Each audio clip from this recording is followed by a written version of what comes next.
কিছু কিছু বড় ভাই আছে, ঠিক আছে, এগুলাকে ভাই আত্মার সম্পর্ক, মানে বন্ধুত্বের সম্পর্কের মতন হইলেও আত্মার সম্পর্ক হয়ে যায় বড় ভাই গুলাকে। আমি আমার জীবনে বন্ধু বান্ধবের লাগে যতটুকু টাইম না দিছি, ওর থেকে বেশি টাইম দিছি আমার বড় ভাই গুলাকে। মানে বিপদ আপদের সবকিছুর মধ্যে বড় ভাইরা হাজির হয়ে যাবে।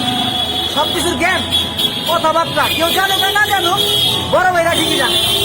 তুই জানা এত বড় হয়ে যাবো, বড় ভাই যদি একবার পাশে থাকে, ঠিক আছে, বড় ভাইয়ের কাছ থেকে বুদ্ধি জ্ঞান সবকিছু গ্রহণ করে ছোট ভাইরা বড় হয়, ঠিক আছে। কিছু কিছু ভাই বেড়া আছে মানে হুদাই ভাল লাগে, হুদাই কোনো কাজ নাই কাম নাই। হ্যাঁ আমার বড় ভাই মানে এর লগে এমন একটা সম্পর্ক হয়ে গেছে, তাহলে আমি হুদাই ভাল লাগে, মানে নাম শুনলেই মন চায় ভাই জামু এর লগে কথাবার্তা, ঠিক আছে। কিছু ভাই আছে কইজার দিকে আত্মার সম্পর্ক হয়ে গেল, আত্মার দিকে এগুলো সম্পর্ক হয়েছে।